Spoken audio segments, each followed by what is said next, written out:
Passons maintenant aux questions de communication et de langue. Donc vous avez donc la langue et la communication sur 5 points. Ça veut dire la compréhension tout à l'heure, c'était sur 5 points. Maintenant la langue et la communication, 5 points.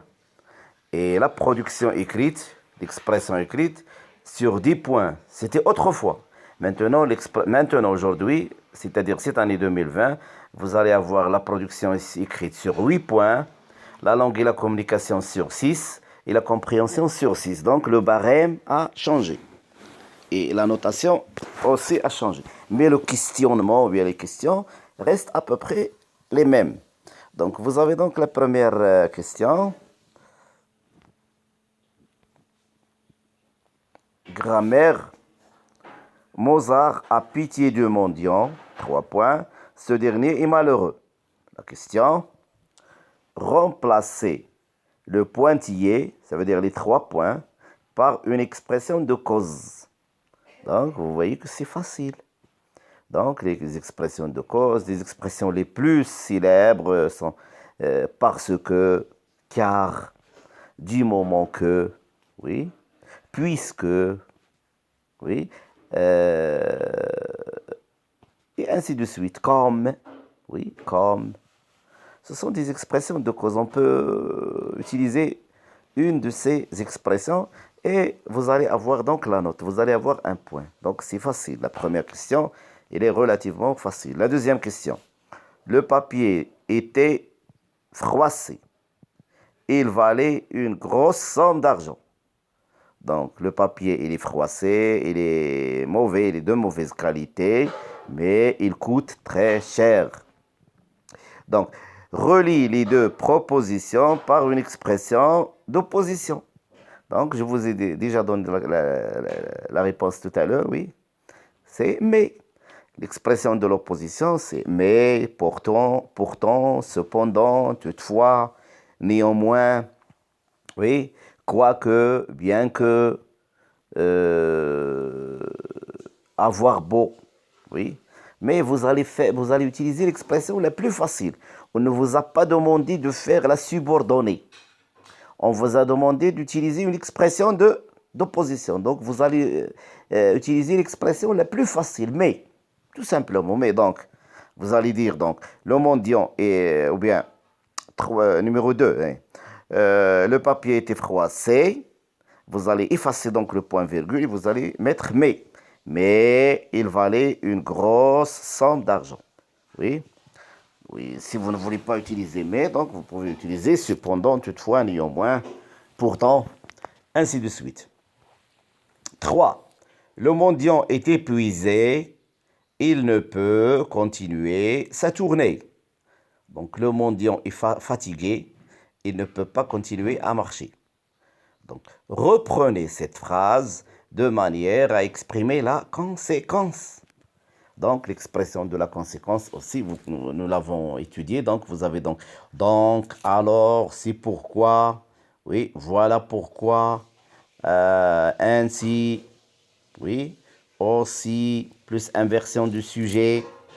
Et on a aussi utilisé, donc, vu des expressions comme de sorte que, oui, de manière à, oui, si que, tellement que, ce sont des expressions de la conséquence.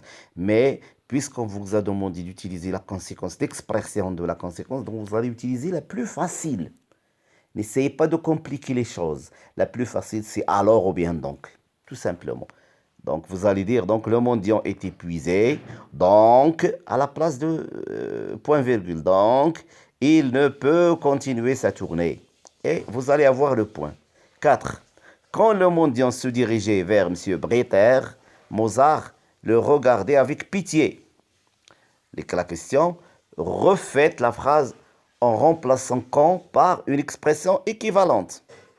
Donc, les expressions de temps, les subordonnées circonstancielles de temps qui expriment la simultanéité. Lesquelles? Il y a donc, nous avons donc le premier verbe, il est à l'imparfait, se diriger. Le deuxième verbe, il est à l'imparfait aussi. Donc, c'est la simultanéité. Remplacer par quoi on peut la remplacer? Par lorsque, oui, Lorsque, par exemple, au moment où, lorsque, au moment où, à l'instant où, oui, et ainsi de suite. Donc, ce sont des expressions qu'on peut utiliser pour exprimer le temps. Remplacer quand. Donc, on va effacer quand et on va utiliser lorsque. Ça va donner donc dans la quatrième réponse. Lorsque le mendiant se dirigeait vers M. Breter, virgule, Mozart le regardait avec pitié. Cinquième question. Mozart fouilla dans ses poches et il en sortit un bout de papier. La question, reprenez cette phrase en remplaçant le mot souligné par un synonyme. Donc le mot souligné, c'est fouilla. Donc Mozart fouilla dans ses poches. Qu'est-ce que ça veut dire fouiller? Même si vous n'avez jamais entendu ce mot, donc vous pouvez le deviner son sens. Vous pouvez deviner ou bien connaître son sens grâce au contexte de l'histoire, grâce au texte. Donc qu'est-ce qu'il va faire avec sa poche?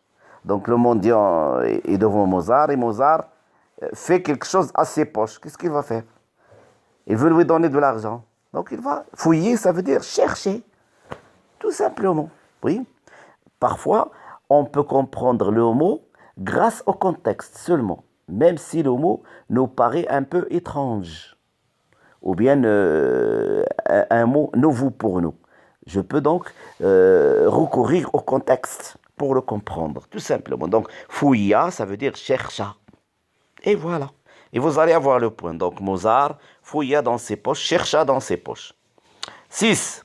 Monsieur Breter ne se trompe pas. Donc, Monsieur Breter ne se trompe pas, donc ne commet pas de faute, ne commet pas d'erreur. Exprimez la même idée en utilisant la forme affirmative. Donc, dites la même chose, mais il ne faut pas utiliser ne pas. C'est-à-dire, autrement dit, qu'est-ce qu'on vous demande de faire? On vous demande d'utiliser le contraire de ce mot. Ne se trompe pas, ça veut dire se tromper. Quel est le contraire de se tromper? Se tromper, ça veut dire faire des fautes, faire des erreurs, ne pas connaître des choses comme ça. Alors le contraire, c'est avoir raison. Le contraire, c'est avoir raison. Oui.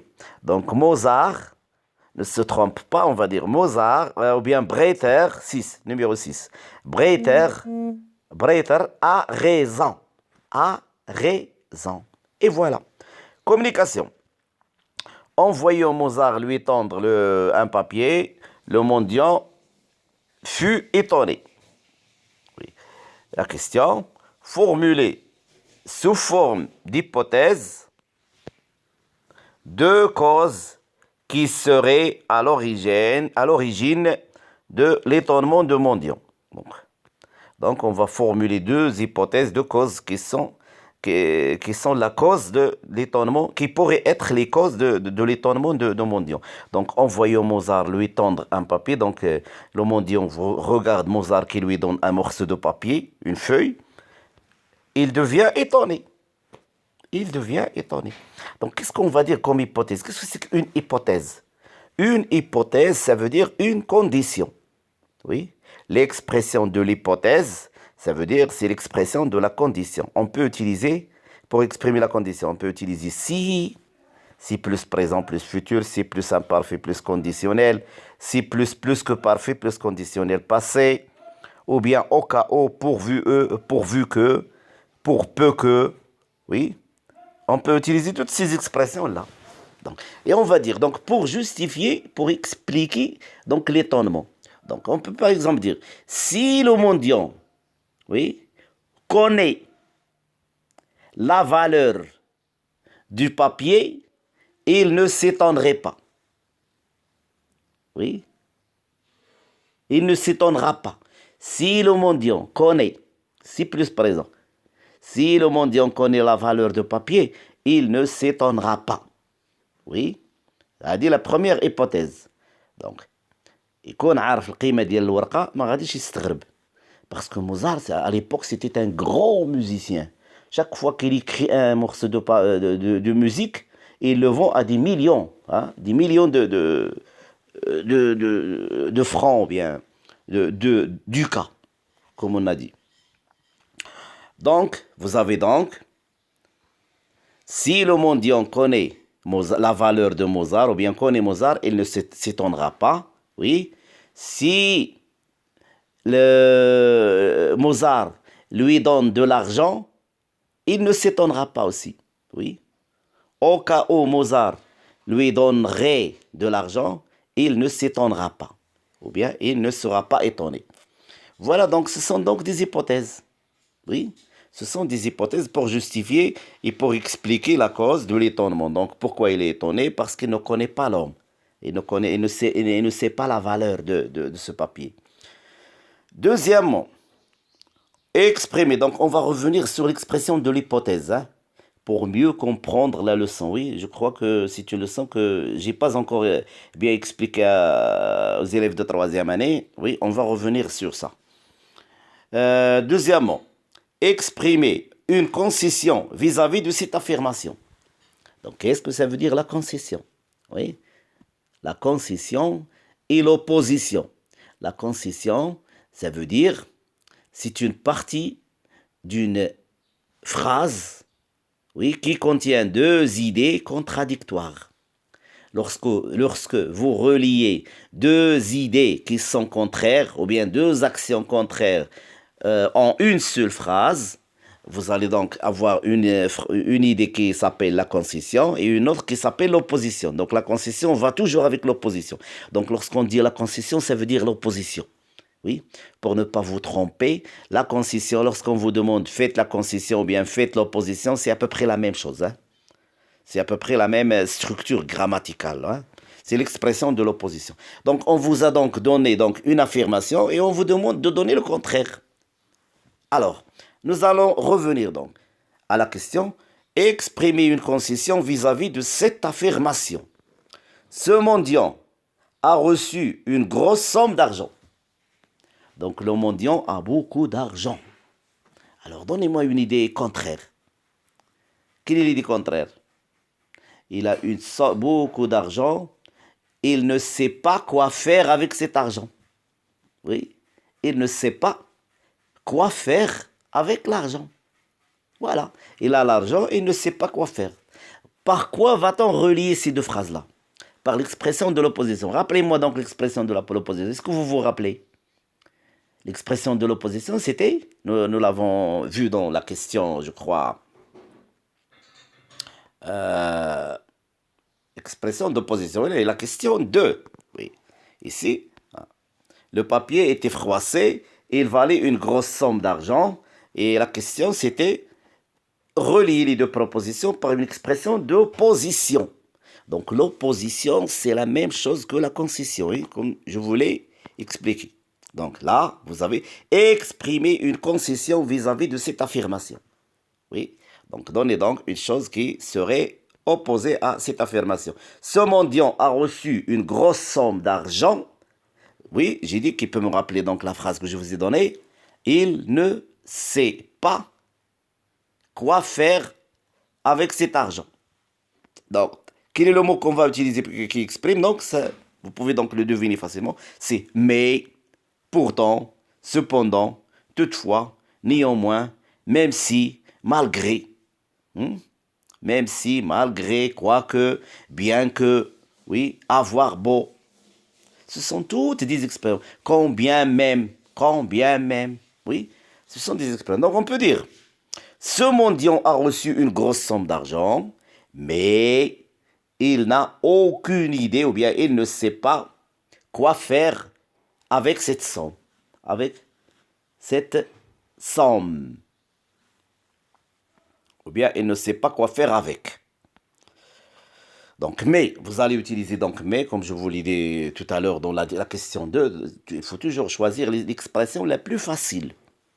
Oui, si vous êtes un peu fort en français, si vous avez un, vous pouvez utiliser malgré ou bien même c'est mais malgré, comme nous l'avons expliqué dans la leçon de la concession et l'opposition, nous avons dit malgré plus un nom. Oui, malgré plus groupe nominal. Il n'admet pas de verbe après. Il ne faut pas utiliser une phrase verbale, une phrase nominale ou bien un groupe nominal. Donc on peut dire par exemple, ce mendiant a reçu une grosse somme d'argent malgré, oui, malgré, par exemple, sans peu d'efforts. Oui. Malgré son manque d'efforts. Oui. Donc, il n'a fait aucun effort pour gagner toute cette somme d'argent. Oui, il a seulement déplacé le papier et il l'a tendu, il l'a donné à M. Breiter et il a gagné l'argent. Donc, ce mendiant a reçu une grosse somme d'argent malgré, oui, son manque d'effort. Production écrite, 8 points. Alors, en 2006, généralement, donc, l'expression écrite, c'était au choix. Ça veut dire on vous donne deux sujets, on vous donnait à l'imparfait, donc ce n'est pas le cas aujourd'hui, on vous donnait deux choix. Oui, on vous donnait deux sujets. Donc vous avez donc traité au choix l'un des deux sujets suivants. Aujourd'hui, donc on ne vous donne pas le choix, on vous donne un seul sujet.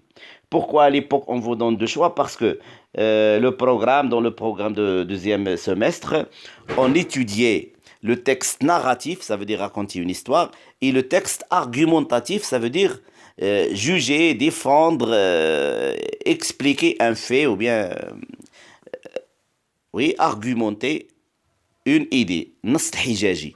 Oui, Nas al-Hijaji en arabe. Aujourd'hui, on fait seulement un Nas Serdi. Nas Hika'i. Vous avez la nouvelle. On a étudié seulement la nouvelle. C'est pourquoi donc on a évité donc le deuxième sujet. Donc, le genre de sujet que vous allez trouver dans le normalisé de 2020, c'est ce genre de premier sujet. Donc, le numéro 1. Imaginez ce que le mendiant a fait de la grosse somme d'argent qu'il a gagnée. Voilà. Donc, le deuxième sujet, c'était donc, laissez tomber le deuxième sujet. Je vais seulement vous le lire pour que vous compreniez ce qu'on faisait autrefois. Donc, pensez-vous que donner de l'argent aux mendiants est toujours la bonne solution? Donc là, on ne vous donne pas de ce genre de sujet. On va vous donner seulement le premier. Imaginez ce que le mendiant a fait de la grosse somme d'argent qu'il a gagnée. Donc, la prochaine fois, je vais vous expliquer comment traiter ce sujet. Oui, parce que l'expression écrite aussi, c'est très importante. 8 points, 8 points. Oui, il ne faut pas gaspiller 8 points. Il ne faut pas gâcher tous 6 points. Il faut écrire l'expression écrite. Il faut l'écrire correctement d'une manière à ce que je puisse obtenir euh, un peu de points. Hein, il ne faut pas gâcher 8 points comme ça, non. Oui, donc c'est pourquoi donc il faut lui donner donc le temps nécessaire et l'attention nécessaire parce qu'elle est très importante. Donc la prochaine fois, je vais vous parler de l'expression écrite de ce sujet, comment on va le traiter. Allez, à bientôt.